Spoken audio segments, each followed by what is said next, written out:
Hello, everyone, and welcome to the D.I.R.T. Data in Real Time, the D.I.R.T., a new series from Lighthouse under the Spotlight podcast. Ladies and gentlemen, my name is Blake Reiter. I am the Director of Hospitality Research, and as part of the D.I.R.T., we will be dissecting pricing movements across the globe in various markets and talking through why we think those prices moved the way they did over the past 2 weeks.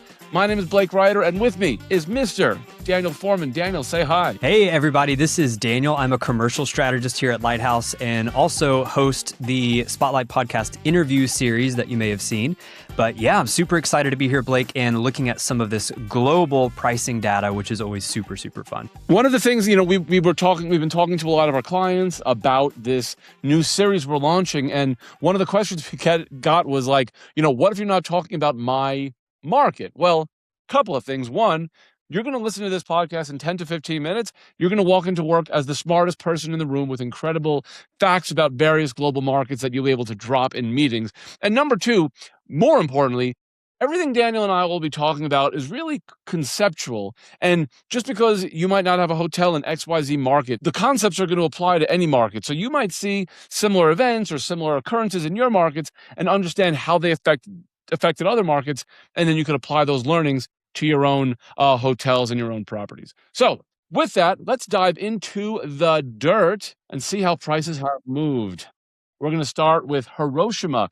One thing I want to point out, everything that you're going to see is in US dollars. We do that way we can kind of level set because we're going to be going all over the world, all across the globe. So this allows us to just compare everything in one currency. So Hiroshima, March 30th.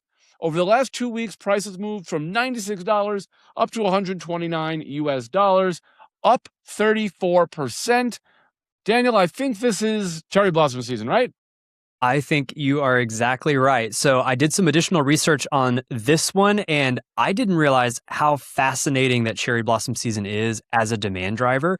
Yeah. It's one of the most seasonally influenced demand drivers out there that you can think of. The season it lasts almost like 4 or 5 months, but as you go from south to north in Japan, the season gets later and later and later. So in the extreme south, say like Okinawa, the season starts in February and it goes all the way through May up in Hokkaido. So if you look at, where is the peak for Hiroshima, this is exactly where that peak is. It's in the last week of March, that first week of April. So I think that is exactly why we're seeing those really big price jumps there. Makes perfect sense. It does make perfect sense. And everything I'm reading about Hiroshima is that it's one of the standout markets due to like the high density of these unique and scenic spots. So yeah, I think that's what's happening here. Moving on to Jaipur, India, March 3rd.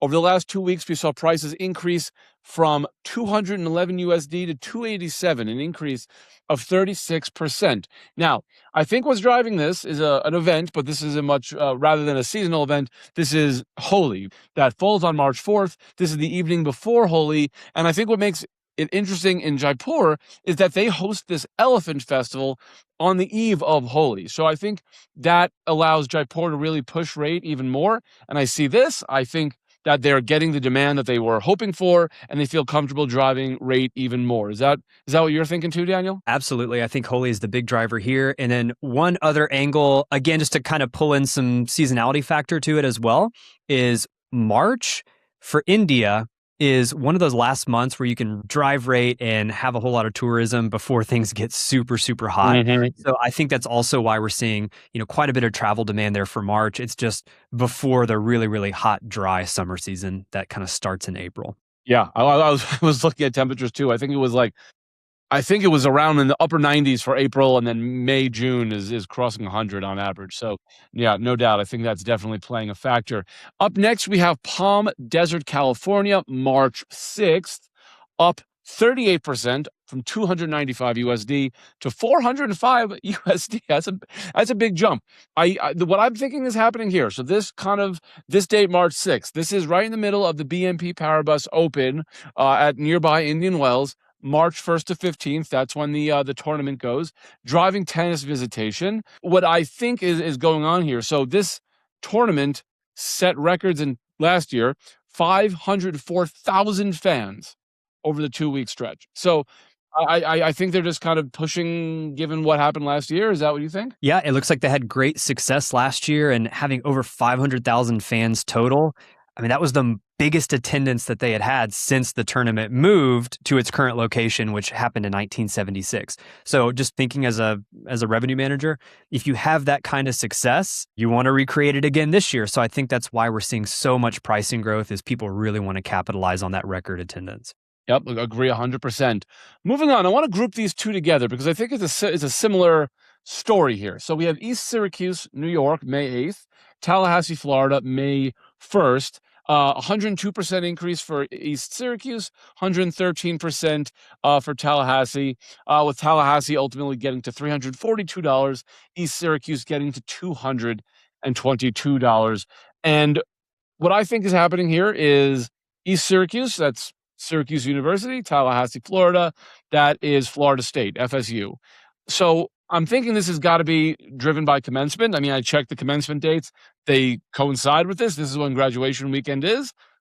Any other thing that might be standing out here? Yeah, I think you nailed it, Blake. If you're a revenue manager or a commercial strategist, you know that graduation weekend in these college markets is huge. Outside of college football and homecoming weekend, this is like the other big weekend where you can really, really maximize revenue. So I'm not surprised to see these super college markets like this really pushing rate for these dates. And I think you actually, Blake, had a little bit of a story of your commencement booking experience back in the day. Right. Well, we were talking about this. I mean, this surprises me a little bit. Not that prices are up for graduation, clearly, but what's interesting to me. So I have a vivid memory. So I went to Cornell, and when I got into Cornell, you get your letter in the mail because this was back in the day when it was not over email. It was a physical envelope, and I remember that the first thing you do after you get in, other than tell your friends and your family, is you call up the hotel and you make a reservation for graduation weekend over 4 years away. Vivid memory of this because literally the hotels would sell out that far in advance. So you make your reservation 4 years in advance, and believe me, hotels were priced knowing that graduation was that weekend. So it's interesting to me that prices managed to more than double in both these markets over the last 2 weeks, because clearly before 2 weeks ago, they knew that graduation weekend was then. So it shocks me that hotel prices were hanging around at that level. Though to be fair, my other guess is potentially that these are the hotels that haven't sold out yet, and ones that already are sold out are not advertising pricing currently online. So that's the other thing that I probably think is driving this, is that these are the ones that probably have a little bit of availability left. Sounds about right. Yeah, Totally. that's right. All right, let's round it out with Monaco. Love Monaco. It's kind of like the Madonna of geographies. It's just Monaco. But this is March 27th, up 230%, more than doubled, 152 USD to $503 over the last 2 weeks. Daniel, I did a lot of research in this one. The thing that I think is driving this is the AMWC, the Aesthetic and Anti-Aging Medicine World Congress. Yeah, I think you nailed it, Blake. That's exactly what's driving demand here in Monaco. And this is a really interesting event that is attracting a lot of, cosmetic surgeons and physicians and that sort of thing. So imagine a market like Monaco, like you said, the Madonna of geographies, that is probably already going to have pretty high hotel rates to begin with. And then you layer on top this lucrative convention where you're going to have all kinds of different physicians and surgeons and stuff like that. It's just kind of like a perfect recipe for rate growth. So I'm not surprised to see rates jump, but I'm very impressed that rates can even jump 230% in Monaco. But here you go. It's possible. Yeah, I mean, it's a big event. I'm on their website right now. It says 17,000 aesthetic and anti-aging medicine professionals. So it's a big event. I mean, that's a big size event for a location of that size. So that's a solid one. All right, so that was the positive movements. We'll talk about a few negative price movements as well, and then we will wrap. We are going to kick it off with Interlaken, Switzerland, May 22nd, 2026. Prices dropped from $677 to $508 over the last 2 weeks. That is a 25% drop. So What I'm thinking here, Daniel, is you have skiing, which is obviously prime winter peak season for them, and they also are very much a peak market in the summer with hiking and swimming and all your extreme sports. And May is kind of in between. Right, so this is kind of shoulder season to an extent. Is this just revenue management 101? Is that you're pulling your rate down to drive demand when it's not there? I think so. And every market has a different shoulder season, but it looks like for Interlaken, I think it's pretty safe to say that this month is kind of the odd month out. They've got peak ski season, they've got peak summer season, but May is just kind of in between, right? It's not quite warm enough. It's not quite cold enough to ski. So I think that's why you're seeing hoteliers kind of lowering rate a little bit to try to boost some occupancy for this kind of off month for them. Moving on, let's talk about Bologna, Italy. Now, this one's puzzling, okay? Because this is March 27th. Big drop, $770 2 weeks ago, down 29% to $546. Still a good rate, but I mean, it was $770 2 weeks ago. And what's interesting to me, and this is what's puzzling, is that March 27th is right in the middle of this event happening in Bologna called Cosmoprof. And this is an event of beauty professionals. It's kind of a cosmetic event. And what's puzzling to me is that this event had over 250,000 people last year. So shocking to see this degree of a rate correction 2+ months out. I mean, what do you think's happening here, Daniel? I think that maybe the attendance was so strong last year that hoteliers maybe pushed rate a little bit too hard. And now they're having to back off because they're not seeing that same pace that they were for bookings last year, right? So they had probably very, very high expectations. They pushed rate up to $770. They didn't get the pickup they wanted, so now they've backed off to $546. I think that's extremely likely for this event here because it will probably still be huge, but maybe not as huge as last year for some other reason.